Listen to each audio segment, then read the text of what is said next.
অথচ আপনারা নিউজটা পড়লে এখন আমি এই অপারেশনের রোগী, আমি চিৎকার করে বলি, একজন ভদ্রমহিলা সম্পর্কে যেই উক্তি করেছে, এই উক্তিটা আমার মনে হয় সাংবাদিকতার এথিক্সে পড়ে না।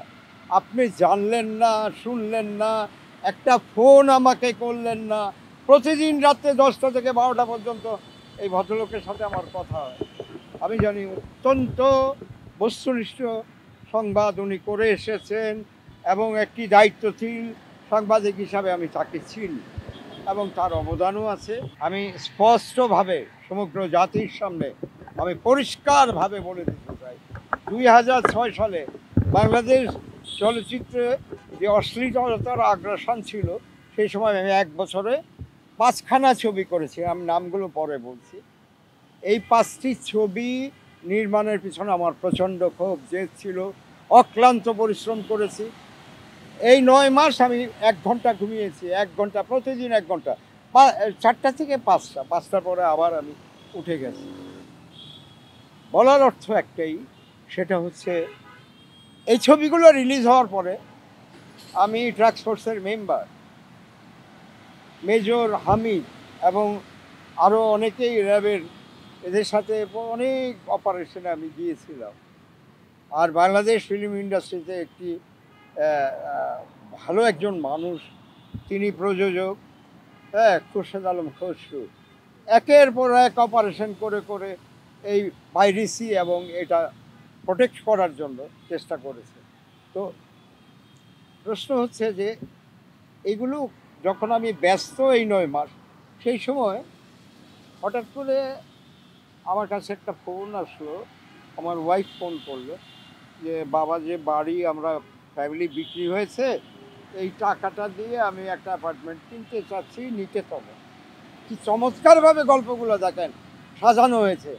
আমি এই কথাটা, আমার কাছের সবাইকে এই কথাটা জানে, এবং এই টাকাটা দিয়ে আমি বললাম, তুমি গিয়ে বুকিং দিয়ে আসো, পরবর্তীকালে যখন যেটা প্রয়োজন টাইম টু টাইম আমি যাব।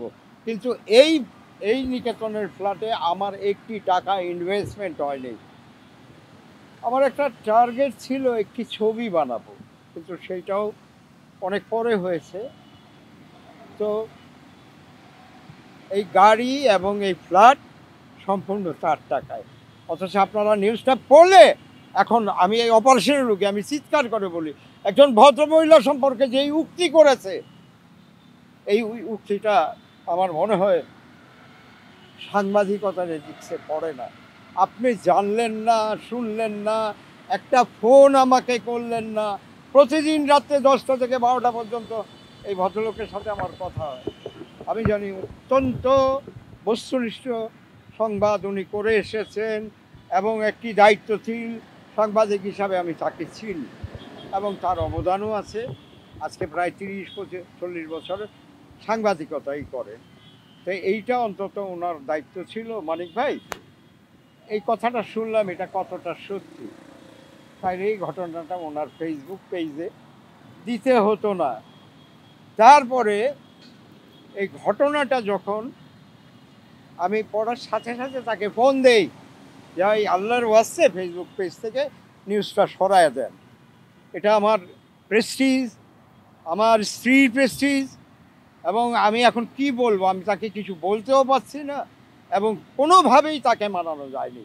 আজ অবধি সেই নিউজ তার পেজে চলতেছে এবং কমেন্টসে এত বিশ্রী বিশ্রী কথা আসতেছে। আপনারা প্লিজ ব্যক্তিগতভাবে এটার অ্যাগেনস্টে ফাইট করবেন। আমি বলার পরে পেজের থেকে নিউজটা ডিলিট করে দেওয়া উচিত ছিল, কিন্তু তাও করেননি। আমার সেলাই খোলা হয়নি, এর ভিতরে এই সমস্ত কথাবার্তা, এই সমস্ত ফোন, একের পর এক ফোন। তা আমার শ্বশুরবাড়ির লোকজন ফোন করে, আমার বাসায় আমার ভাই বোনরা ফোন করছে যে এটি কী ধরনের একটা বিশ্রী ব্যাপার হয়ে যাচ্ছে, এটা আপনি কিছু বলেন না কেন? আমি বললাম, আমার এখন ভাষা নাই, আমি এখন কথা বললে আমার অপারেশনের জায়গাটা ছিঁড়ে যাবে। আমি যদি কথা বলতাম সেদিনই আমার বলা উচিত ছিল, কারণ এটা কেন হবে? একটা মিথ্যে কথা, একটা মিথ্যা, একটা বানোয়াট নিউজ প্রচার করলো। আমার সাথে যারা চলতো তারা প্রত্যেকেই জানে এই বাড়িটি, এই গাড়িটি আমার স্ত্রীর বাপের বাড়ি, ওয়ারির বাড়ি বিক্রি করা, সেই ওয়ারিশ হিসাবে যে অংশটা পায় সেটা দিয়ে এই বাড়িটা কিনেছে।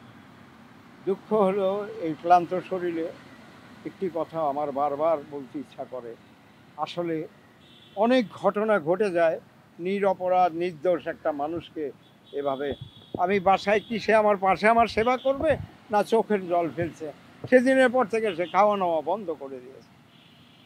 এখন আপনারা বলেন এটা কিভাবে সমাধান, বলার পরেও নিউজটা ডিলিট করেন। আজকেও একটা কমেন্টস আসছে, সেটা দেখে আমার কাছে অবাক লাগছে।